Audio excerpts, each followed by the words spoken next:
প্রত্যেকটা মায়ের সন্তানের প্রতি আলাদা একটি আবেগ এবং ভালোবাসা কাজ করে। ভালো মন্দ রান্না করে খাওয়ানোর ইচ্ছা থাকে প্রতিটা মায়ের।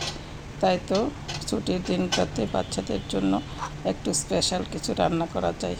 তারই জন্য আজকে নিয়েছিলাম গরুর জিহ্বা রান্না করার জন্য। এটা খেতেও ভালো লাগে, আর মাঝে মধ্যে এরকম কিছু ভ্যারাইটিস খাবার রান্না করলে পরিবারের সবাই পছন্দ করে।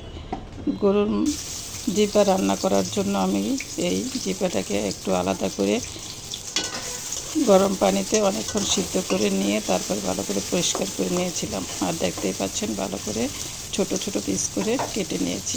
এখন কড়াইতে তেল দিয়ে একটু পেঁয়াজটা কষিয়ে নিচ্ছি। পেঁয়াজটা হয়ে গেলে এর মধ্যে লবণ দেব। লবণটা কিন্তু সবচেয়ে স্বাদ আনে সকল রান্নায়। তো আমরা এর জন্য অনেক মশলাই ব্যবহার করব, পরপর দেখতেই পাবেন। এখন আমি পেঁয়াজ আর রসুন বাটা কিউব করে কেটে আমি ফ্রিজে সবসময় রেখে দিই রান্নার সুবিধার জন্য, সেটা দিয়ে দিলাম কিছু আদা বাটা। এখন দিচ্ছি হলুদের গুঁড়া, মরিচের গুঁড়া, ধনে গুঁড়া, জিরার গুঁড়া, সব কিছুই একসঙ্গে দিয়ে সামান্য পানি দিয়ে মশলাটাকে ভালো করে কষিয়ে নিব। মাংসটা রান্নার জন্য কষানো মশলাটা খুবই জরুরি, তাহলে মাংসের স্বাদ অনেক বেশি আনে। আর বাচ্চাদের পছন্দের রান্নাগুলো ছুটির দিনে একটু ভালো করে রান্না করে খাওয়ানো তো বাবা মার খুবই একটি আনন্দের কাজ। এই যে এখন আমি দিয়ে দিচ্ছি কষানো মশলাতে সেই জিহ্বার মাংসগুলো দিয়ে দিলাম। এখন ভালো করে কষিয়ে নেব। সবসময় সন্তানদের জন্যই বাবা মার সকল চেষ্টা, সাধ্যের মধ্যে সব কিছুই দেওয়ার চেষ্টা করে।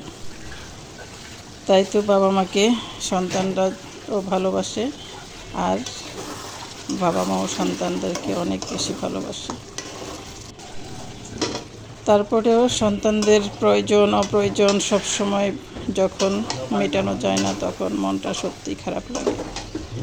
বাচ্চাদের চাহিদা অনুযায়ী অতিরিক্ত চাহিদা কখনোই দেওয়া উচিত না। মাঝে মধ্যে তাদের চাহিদা মতো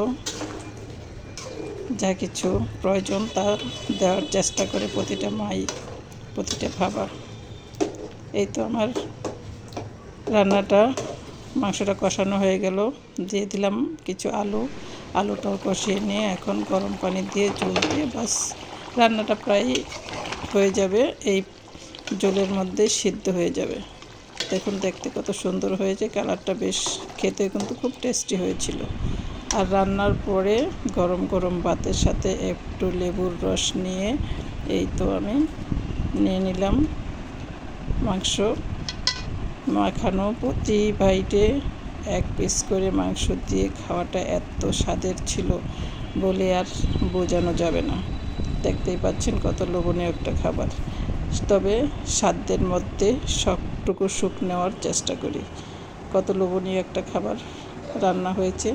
সবাই ভালো থাকবেন, দোয়া করবেন। আবার দেখা হবে অন্য কোনো ভিডিও।